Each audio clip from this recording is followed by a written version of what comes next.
Welcome to the Kevin Bass Show long form podcast. If you have an idea that you take from this podcast that you want to apply to your own life, you should always talk to your doctor before doing so and never construe anything you hear as medical advice. And with that, enjoy the Kevin Bass Show. Greetings, my listeners. In this episode of the podcast, I want to talk about an important explanation for why it is the case that so many online and offline advocacy groups of any given intervention, medication, supplement, diet, etc., any sort of lifestyle practice or something one can do for one's health, why virtually every single one of these groups, these communities, these subcultures, eventually they all become cult-like. They all are ultimately cult-like in their behavior. Why is that the case? Why is it that they all claim to be the truth about the facts, whether we're talking about sauna, cold showers, cold exposure, high-intensity interval training, aerobic exercise, resistance training, powerlifting, sunscreen, different kinds of sunscreen, ketogenic diet, vegan diet, vitamin D, vitamin K, vitamin B12, vitamin E, vitamin C. Why is it, no matter what it is, the advocates for these different interventions are ultimately cult-like, dogmatic, claiming to be science-based, but ultimately highly resistant to criticism and prone to cult-like group dynamics? Well, that is something I'm trying to answer for myself because it disturbs me that this seems to be the case. By the way, this can even happen for things that have overwhelming scientific consensus supporting them. So, for example, vaccines. Even pro-vaccine groups, which are overall doing a good job because vaccines tend to be good. Most of them are very good. Maybe all of them are very good. If used correctly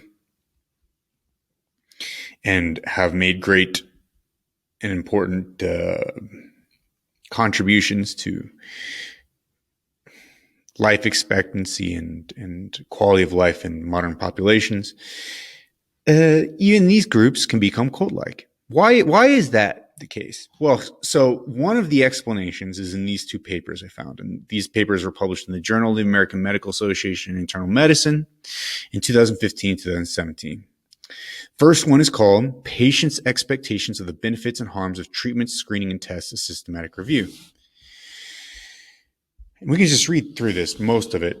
Some of the minutiae we'll skip, but then we'll look at the important parts. So importance in this abstract is that unrealistic expectations of the benefits and harms of interventions can influence decision-making and may be contributing to increasing intervention uptake and healthcare costs. So basically, patients may have an unrealistic expectation of the benefits and harms. So they may overplay benefits and underplay harms, and this could contribute to using too many interventions and ultimately increasing healthcare costs. And what did they find? They found, basically, let's go just jump to the conclusion. They found that the majority of participants in the studies surveyed, and they surveyed 36 studies for a total of 27,323 patients.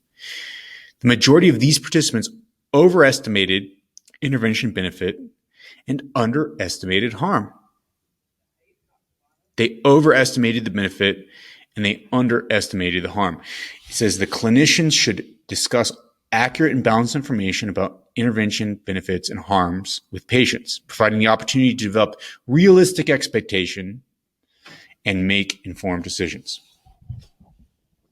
So that would be great if clinicians discuss with patients and help to guide them in a better way to have more accurate assessments of benefits and risks of interventions. Fantastic. Here's the problem. That's the 2015 paper. The same group, Tammy Hoffman and Chris Del Mar, published in 2017 a similar study This time looking at clinicians' expectations of benefits and harms of treatment screening and tested systematic review. Now, as we said, in the conclusion of the first paper, it said clinicians should discuss accurate and balanced information about benefits and harms with patients. Well, that would be useful if the clinicians themselves had a proper assessment and understanding of benefits and harms of treatments. What is the conclusions of this study? Clinicians rarely had accurate expectations of benefits or harms, with inaccuracies in both directions. However, clinicians more often underestimated than overestimated harms and overestimated rather than underestimated benefits. That is to say, they had an overblown idea of the benefits and they underestimated the potential harms. They are too sanguine about the benefits of interventions and too incautious about the potential harms. He says, inaccurate perceptions about the benefits and harms of interventions are likely to result in suboptimal clinical management choices, meaning physicians are going to tend to treat patients too often where harms could result disproportionately relative to the expectations. So essentially, they could cause excess harm. So the first paper said that clinicians should be able to help patients to have a better idea of the proper balance of risk versus benefit. Second paper said clinicians can't do this well either. So what's the answer? The answer is everybody has it wrong. Everybody is distorted in the same manner towards believing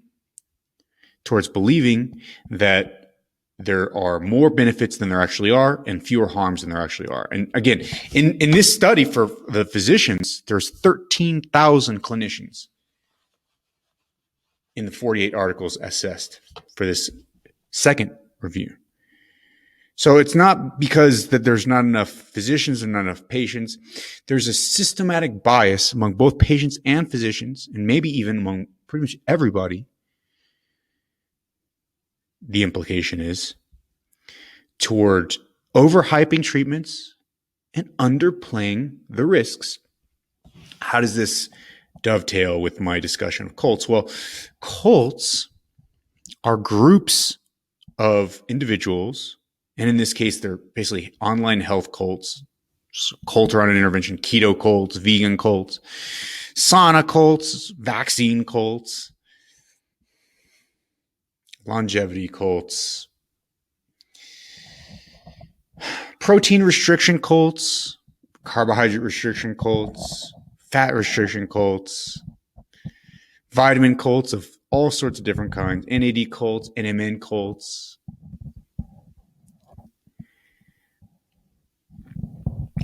There's almost an infinite number of online health cults that all of which overestimate systematically the benefits of their intervention, overpromote, and underplay the risks. And I wonder if this is just reflecting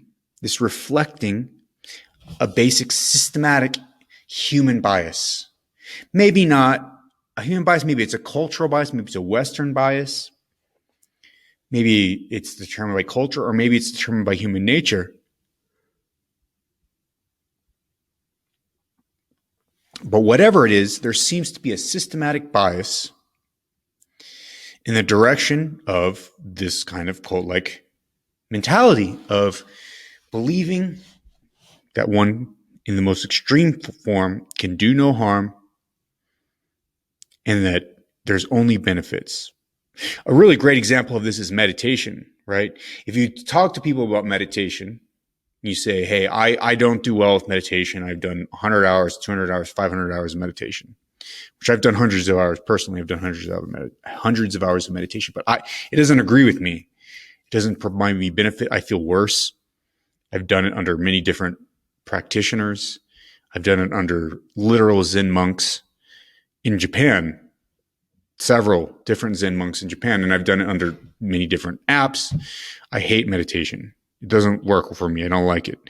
I actually get into the kinds of states of mind that are often said to be the ideal meditative states of mind, but it doesn't benefit me. I don't gain any extra insight from it. I don't think I've learned anything else from it that I didn't already know, and I don't gain anything from it. But if you say that to people, they'll say, well, most people will say, that's impossible. Just, you're doing it the wrong way. And this is the typical response you'll get from any of these cults. It's like, your dose is wrong. You're not restricting carbohydrates enough. You're secretly eating animal products. Like, keep going. This is a detox period, etc. There's so many different ways that these cults explain why you've had a risk or a harm and why you haven't seen the benefits, because it's not possible for you to see a harm. It's only possible to have benefits. There's a systematic bias in this direction. And I wonder if the bias pointed to by these studies explains part of that bias of these online cults.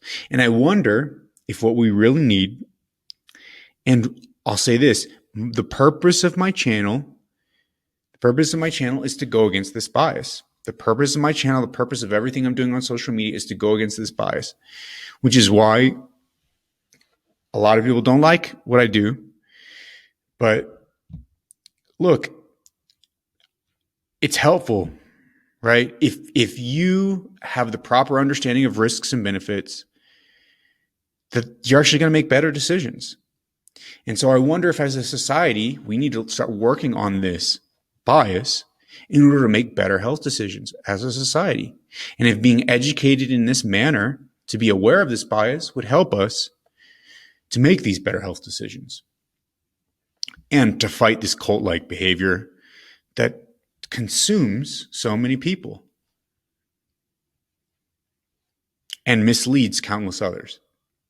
So I just wanted to leave you guys with that. Perhaps there's something intrinsic to either Western culture or human nature itself that predisposes people to this certain aspect of cult-like thinking about health interventions.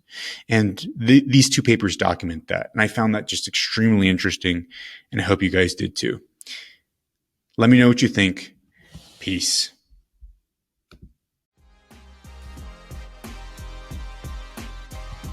I hope you enjoyed the podcast. Please check me out on patreon.com at Kevin and Bass, where you can donate and make this podcast possible. Also check me out on Twitter, Instagram, TikTok, where you can find my latest thoughts on the latest controversies and findings within health science. Also check me out at The Kevin Bass Show, both on Spotify, Apple Podcasts, and YouTube. I hope this podcast was useful to you. If it was, please leave me a 5-star review on Spotify or Apple Podcasts. See you guys in the next episode.